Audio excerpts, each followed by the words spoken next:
Bom, hoje eu vou fazer uma entrevista, meio entrevista, meio reportagem, sobre um tema muito polêmico, que muitas vezes a gente pensa que está distante da gente, mas está mais perto do que a gente pensa, que é violência doméstica. A gente ouvia falar, eu quando era adolescente, eu ouvia falar, Billie Holiday, assim, várias cantoras eu ouvia falar que sofria violência. A própria Gretchen abandonou um casamento às vésperas do dia que ela ia se casar por causa de violência doméstica. A Elza Soares, né, com o Garrincha, que me perdoe o pessoal que é amante do futebol. Enfim, nós temos várias histórias de violência doméstica e está acontecendo cada vez mais e perto da gente. Vou falar com o Dr. Jair Rota, que é advogado e que tem atendido mulheres nesse sentido. E a gente vai falar sobre isso, principalmente agora, né? O que está na pauta do dia é o assunto do Nego do Borel, que acabou, quer dizer, está sendo acusado, né, de violência doméstica contra a namorada dele, aquela Duda Reis. Duda Reis. Obrigada, viu? Queria que você falasse um pouco sobre isso. Eu agradeço o convite por participar de novo. E o que eu tenho a dizer para todo mundo é uma situação muito complicada. A gente sempre vê na televisão, violência doméstica. E primeiro a gente imagina uma pancadaria. A gente imagina um homem que é torturador, um homem que bate, um homem que agride. Mas isso não é tão comum. Cida, pasme. A violência, a agressão física dentro de um lar, ela não é tão comum quanto a violência psicológica. Que é aquela que destrói a mulher. Moral. Nós escutamos relatos de mulheres que falam: se me batesse, era melhor do que ter me humilhado como me humilhou, do que ter me ofendido moralmente como fez. Entendeu? Então é muito complexo isso. Acho que grande parte da população acompanhou a situação do Nego do Borel e da Duda Reis. E sempre há uma troca de acusações, sempre há uma história, porque na verdade existem três vertentes: a versão do marido, a versão da esposa e a verdade real. A verdade real é muito difícil de chegar e, judicialmente falando, ela é o que tem que se acontecer, ela é o que se apura, o que se busca é a verdade real. Tudo isso que você está falando é em cima de alguma estatística ou em cima das mulheres que te procuram? Que é uma estatística, né? A estatística, ela é isso. O problema é que quando nós falamos em violência doméstica, todo mundo pensa em agressão física, Cida, e não é. Não é somente. Não é somente. Agora, a mulher que sofre violência doméstica psicológica, como que ela vai denunciar? É muito complicado. Ela pode chegar e fazer um boletim de ocorrência, mas ao contrário da agressão física, que ela deixa marcas no corpo, a violência psicológica não deixa, a violência moral não deixa. E é muito difícil a prova. Ela vai ter que contar com gravações que ela vai fazer, ela vai contar com testemunhas, às vezes vizinhos, familiares, ou incrivelmente uma coisa que eu acho que eu abomino, os filhos. Porque muitas vezes os filhos presenciam. Olha, e quando, por exemplo, recentemente a gente soube aquele caso da juíza, ela era violentada, ela estava numa medida protetiva, até com seguranças, aí diz, eu não sei se é verídico, uma filha teria dito, larga a mão de segurança, meu pai não é bandido, e aí ele foi assassinado na frente dos filhos. Quer dizer que denunciar não adianta? Não é só denunciar. No Brasil a gente tem uma crença de que a polícia resolve tudo e que a lei conserta o problema social. E vamos trazer um pouco a legislação israelense ou até mesmo a inglesa, que é o common law, o costume. O costume dita as regras. O que falta no Brasil é a gente começar a assumir mais responsabilidade do que jogar a responsabilidade para as autoridades. Claro que todo mundo tem a sua parcela. E vamos pegar, por exemplo, o caso da juíza. Ora, se ela estava sob proteção, se ela já tinha sido ameaçada, nada mais justo do que ela permanecer com os seus seguranças.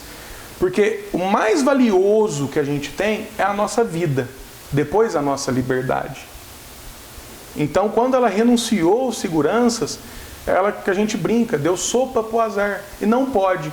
A mulher, ela tem que ser muito bem protegida, porque se não for mulher, a sociedade, ninguém tem um berço.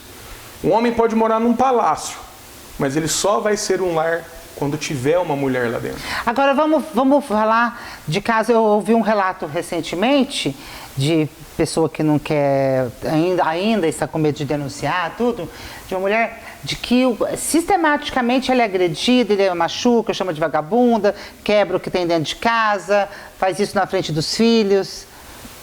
O que a gente pode fazer para ajudar uma mulher assim? Se ela está sem coragem, se ela está amedrontada? Olha, Cida, muitas mulheres, elas têm vergonha disso. E quando a gente vê relatos, a gente fala, na minha família não acontece. É que a gente não sabe, né? A gente não sabe. E uma situação dessa nunca chegou pra gente. E quando chega, a gente entra em choque, né? Então uma mulher que ela é violentada, não só fisicamente, mas psicologicamente, sistemática, sempre, ela tem que primeiro perder a vergonha, aceitar, falar, eu errei, eu tô com esse cara, eu preciso ficar livre, eu preciso me libertar. Porque esses tipos de relacionamentos que são abusivos, o abusador, ele sufoca a pessoa, ele prende a pessoa. Ele faz com que a vítima ache que sem o abusador ela não será nada na vida. Só que é muito pelo contrário. O abusador, ele só faz isso para querer se impor, porque ele é tão medíocre que se ele não fizer isso, ele não se sente homem, muitas vezes. Então ela tem que entender essa sistemática da situação, não ter vergonha. Não ter medo. Não ter medo. Numa situação dessa, os principais apoiadores família. São os familiares, exatamente.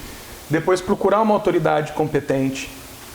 Ter toda uma assessoria, não só jurídica, mas uma assessoria financeira, uma assessoria psicológica, buscar ajuda.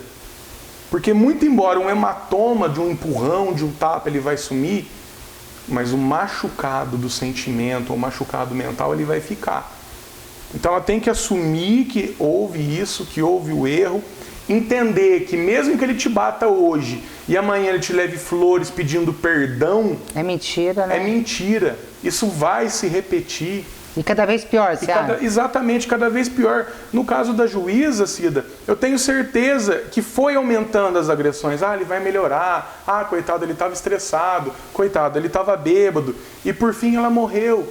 Então, existem algumas coisas que elas não têm que ter o perdão. Falar, meu amigo, quem perdoa é Deus, eu não quero, não tenho nada contra você, não tenho mágoa, mas eu não quero mais, para mim chega. E não ficar com dó. Não adianta ter dó. Não adianta, porque a violência doméstica é questão de caráter. E um homem desse? Bom, aí ela vai lá, denuncia, você já defendeu o agressor? Não. Aqui no escritório nós temos uma postura de não participar desse tipo de polo. E os agressores que estão sofrendo sanções mesmo? Como que está a lei normalmente? Claro, a lei ela é muito bem aplicada. As nossas autoridades em Mococa, não só em Mococa, mas a gente vê na região, elas têm um carinho muito especial. Então a lei de fato ela é muito bem aplicada. Existem algumas dificuldades, Cida. Dentre elas, a lei está aplicada, o agressor ele é proibido de chegar a 200 metros da vítima. Certo. Só que eles começam a trocar mensagem, eu quero te ver porque eu te amo, me perdoe, não vivo sem você. E aí vai cedendo. Aí ela cede, e aí é onde o agressor chega perto dela porque ela permitiu cair por terra a medida protetiva. Então uma coisa que tem que ficar muito atento, a mulher que ela tem medida protetiva, não quero conversar com você, não tenho que conversar com você. Ela tem que ter essa postura. Eu conheço um caso assim que a mulher se aproximou. Não sei o que aconteceu depois, né? Entendeu? Então tem que ficar muito atento. Ela tem que entender que embora é uma dor muito doída, essa separação, essa situação, mas ela vai superar e ela vai sair mais forte disso daí. Quem tem a perder é só o agressor.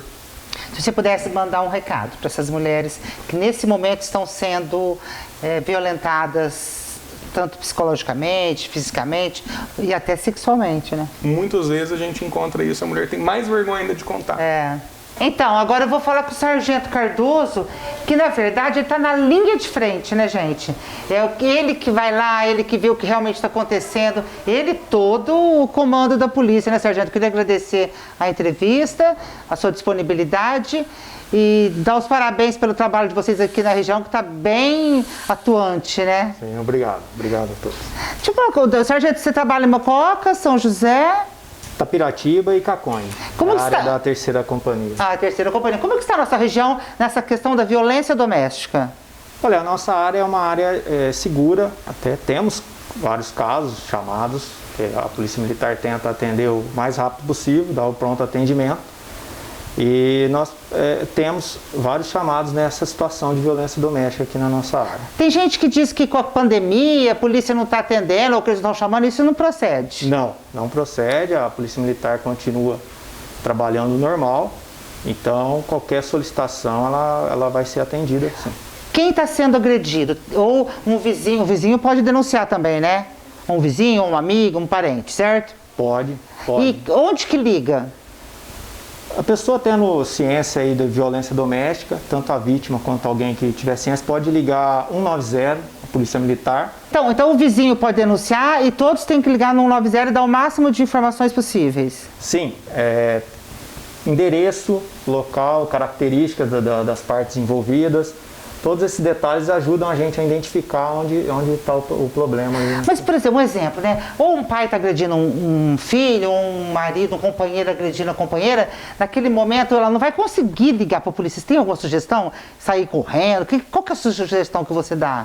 Então, ela tentar sair do agressor, sair da cena, ligar, né? Ou pedir para alguém ligar 190, ou assim que ela for possível ela ligar, né? Sair dali do local que está o ambiente, o agressor, ou alguém que estiver na casa também, próximo, algum vizinho, ligar de imediato para a Polícia Militar. Você acha que quando a polícia chega já inibe o agressor? Isso é importante para a mulher resguardar a própria vida? Sim. A presença da polícia ali naquele local é uma garantia de segurança para a vítima, né? No trabalho que vocês têm desenvolvido na região, qual o maior número de agressão? É com filho, com companheira, com parente, mãe, irmã? Como que tem acontecido mais? A maioria dos casos o agressor, ele é o marido, ou namorado, ou ex-namorado.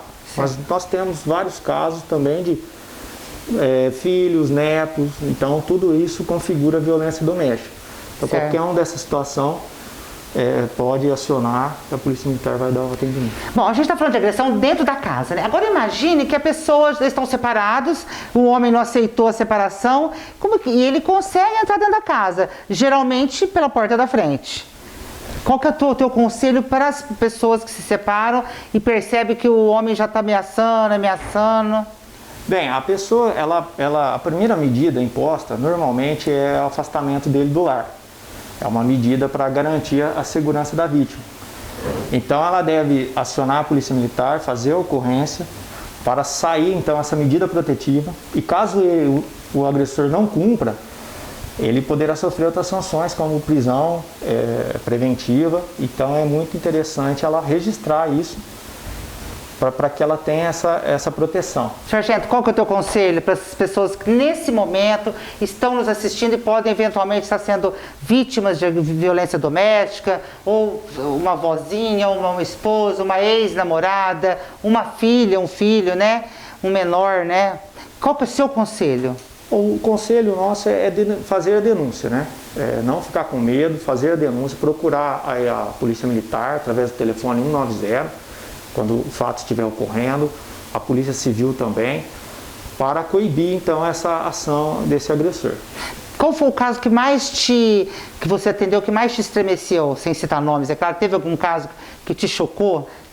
Eu acredito que todo caso de violência ele choca a gente, né? Mas a gente tem que estar preparado, ser profissional e conduzir a ocorrência da melhor maneira, buscando aí uma condição melhor para essa vítima, né?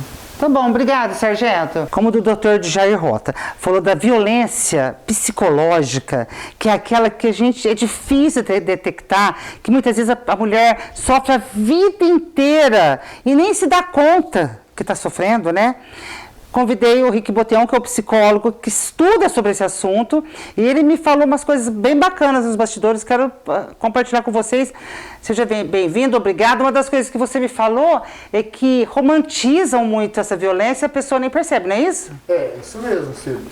Visto que o Brasil é uma sociedade machista, então acaba sendo, não deveria, até muito comum a questão da violência doméstica ou o abuso, a relação abusiva. Porque... são diferentes?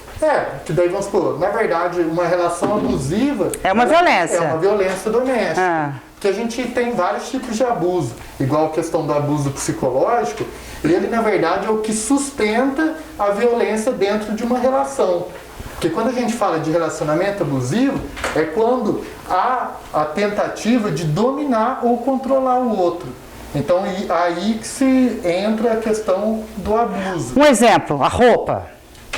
Aí no caso a questão da roupa, ela entra muitas das vezes, vamos supor, num abuso até definido pela Lei Maria da Penha, que é o abuso patrimonial. Onde que a pessoa daí pega, rasga a roupa da outra. Quebra o celular. Existem, segundo você está me dizendo, 5 tipos de abuso na Lei Maria da Penha. Quais são eles? É o abuso físico, o abuso sexual, o abuso moral, o abuso patrimonial e o abuso psicológico. Agora, como que a mulher prova? Porque se é físico, tem como mostrar. Se é patrimonial, ela tem como provar que a pessoa está usurpando, pegando o dinheiro dela, tudo mais. E os outros, o psicológico, por exemplo? O abuso psicológico ele é muito sutil, Cida. Porque o abuso psicológico ele funciona com qual objetivo do algoz, né? Do abusador, na verdade. É o quê? É destruir todo o círculo social da pessoa. Então, ele acaba entrando nas características individuais que a pessoa tem. Vamos supor, as questões de amizade. Vamos supor, eu não gosto que você converse com aquele amigo. Não gosto que você converse com aquele amigo. Então, sutilmente, ele vai até, muitas das vezes, usando da manipulação, tipo, porque aquela pessoa não é uma companhia adequada para você. E vai cerceando. Vai cerceando, a pessoa vai acreditando nessa questão da romantização que, ele está preocupado comigo. Porque ele me ama. E isso que ele usa, muitas das vezes, o abusador, porque daí quando ele grita, xinga, ele desconta uma frustração dele, o que ele faz? Que eu estava nervoso. Mas só que você não entende, você sempre acaba me deixando Você que nervoso. provoca. Você que provoca. E você estava me dizendo uma coisa que eu achei interessante. Às vezes a mulher é uma mulher que sorri muito, você diz que tem um sorriso bonito, aí ele fala que está arreganhando, não é isso? Usa até essa expressão. Porque daí pega as características que a pessoa tem da personalidade dela, por exemplo, um sorriso bonito, aí fica em cima disso. Você fica sorrindo para todo mundo, fica isso, tem que sorrir. E para terminar, estou certo em dizer que todo abusador em potencial é um fraco? Na verdade... Ou é um doente? Vamos supor, mas assim a gente pode trazer que todo abusador ele tem uma determinada frustração. Então ele acaba, por essa frustração, por essa baixa autoestima dele, ele tenta controlar a outra pessoa, dominar a outra pessoa para tentar ter segurança. E na verdade não é dessa forma que ele também vai conseguir a segurança, então fica um círculo vicioso, porque ele destrói a autoestima da outra pessoa, fica dependente dele. E ele no total controle. A gente vê muitas histórias de artistas, como eu disse no começo da reportagem, que eu vou mostrar para vocês, grandes artistas que se relacionaram com abusadores, né, tanto cantoras quanto atrizes, e homens que ao invés de aproveitar que elas brilhavam, eram maravilhosas, tentaram destruir a carreira. Isso é verdade. E ver que não é questão de patrimônio. Um outro filme também, aquele Rocketman, que conta a história do Elton John, ele também sofreu abuso. Ele era bem explorado, né? Muito explorado. Era psicológico, era patrimonial, era tudo, né? E isso que era, vamos supor, na época, né, o cantor de rock mais bem pago do mundo, e mesmo assim não tinha domínio sobre a própria vida. Freddie Mercury também, foi bem lembrado. São 2 artistas maravilhosos que sofreram. E voltando às mulheres, tem Billie Holiday, como eu disse, a própria Gretchen. Tem várias mulheres brasileiras, estrangeiras, que a gente tem como exemplo, como um exemplo de não seguir, né? Isso mesmo.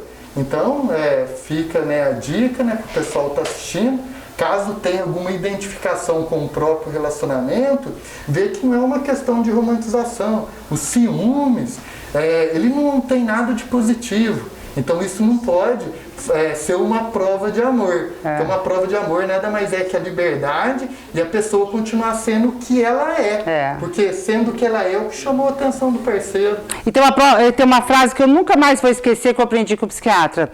Amor é troca, dependência é doença. É isso mesmo.